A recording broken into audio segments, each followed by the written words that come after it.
ఏపీలో సంపద సృష్టించేసి అభివృద్ధి చేసేసి పేదరికాన్ని నిర్మూలిస్తాను అని చంద్రబాబు హామీ ఇచ్చారు కదా ఎన్నికల ముందు. 16 నెలల తర్వాత చంద్రబాబు నుంచి ఒక అద్భుతమైన ల్యాండ్ మార్క్ అనిపించే ప్రకటన ఒకటి వచ్చింది. ఈ 16 నెలల్లోట 1,00,000 కోట్లకు పైగా సంక్షేమం చేసేసారట, అభివృద్ధి జరిగిపోయింది అని ఆ ప్రకటన సారాంశం. అవునా, మనం గమనించలేకపోయామా లేకపోతే వాస్తవాలను అర్థం చేసుకోలేకపోతున్నామా? చంద్రబాబు చేసిన ఈ ప్రకటన చూస్తే ఏమర్థమవుతోంది? గత ప్రభుత్వ హయాంలో చంద్రబాబు చేసిన విమర్శలకి ఇప్పుడు ఆయన ఫాలో అవుతున్న పంధాకి మధ్య పోలిక ఏమైనా ఉందా? చంద్రబాబు అప్పుడు చెప్పిన మాటకి ఇప్పుడు చెప్పిన మాటకి మధ్య పొంతన ఎందుకు కుదరట్లా?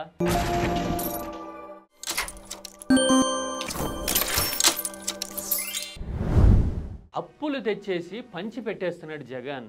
దీనివల్ల రాష్ట్రం శ్రీలంక అయిపోతుంది. శ్రీలంకలో దొమ్మి జరిగిపోయి రాజకీయ నాయకులు ఇళ్ల మీద దాడులు చేసేశారు జనం.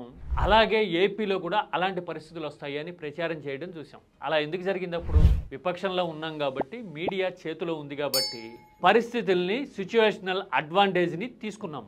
తాను అధికారంలోకి వస్తే సంపద సృష్టించేసి పేదరికాన్ని నిర్మూలించేసి సూపర్ 6 హామీలు అమలు చేసేస్తాను అని చంద్రబాబు చెప్పడం చూశాం కదా. 16 నెలల తర్వాత ఇప్పుడు 1,00,000 కోట్ల సంక్షేమం అభివృద్ధి చేశాము అని చంద్రబాబు ప్రకటించారు. అది కూడా పేదరిక నిర్మూలన దినోత్సవం అంట. అవునా, 1,00,000 కోట్లు ఎలా ఖర్చు పెట్టారు అంటే చాలా విచిత్రమైన లెక్క కూడా చంద్రబాబే చెప్పేశారు. దీపం పథకం కింద ఎంత ఖర్చు పెట్టారు, పెన్షన్ల కింద ఎంత ఇస్తున్నారు, అమ్మఒడి అదే పేరు మార్చారు కదా ఇప్పుడు, తల్లికి వందనం పథకం కింద ఎంత ఇచ్చారు, వాహనమిత్ర అదే ఇప్పుడు అది కూడా పేరు మారింది అనుకుంటా, ఆటో డ్రైవర్ల సేవలో ఆ పథకం కింద ఎంత ఇచ్చారు, లాంటి లెక్కలన్నీ చెప్పి ఇదిగో ఇంత చేసేసాము అని చెప్తూ ఉన్నారు. అదేంటి, ఇవన్నీ జగన్ హయాంలో పథకాలు, జగన్ అప్పు తెచ్చి ఖర్చు పెడుతున్నాడు అని మనం ఆరోపించాం కదా. మనం కూడా ఇప్పుడు అదే పథకాల పేరు చెప్పి అదే అభివృద్ధి అని ఎందుకు అంటున్నాము? పైగా పోనీ మనం ఎక్కడైనా సంపద సృష్టించామా, ఆదాయం పెరిగినట్టు కానీ కొత్త ఆదాయాలు జనరేట్ చేస్తున్నట్టు కానీ ఎక్కడన్నా ఉందా? 2,00,000 కోట్ల అప్పులు చేశారు అని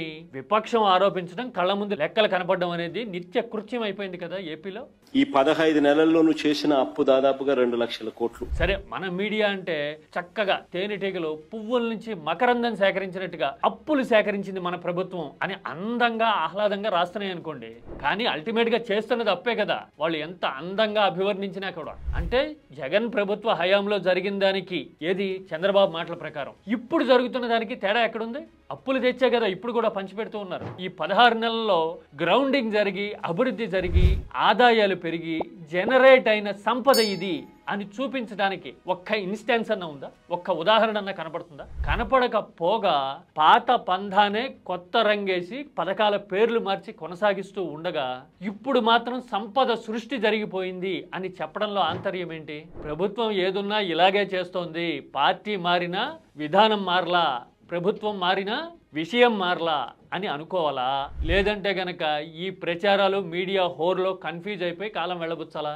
జనం ముందున్న సిచ్యువేషన్ ఇదే. ఇప్పుడు ఎక్కడ కెపాసిటీ బిల్డింగ్ మీద మనం దృష్టి పెట్టలా, యువతకి ఉపాధి కల్పించేందుకు కొత్త తరహా చర్యలు తీసుకున్న పరిస్థితులు ఎక్కడా లేవు.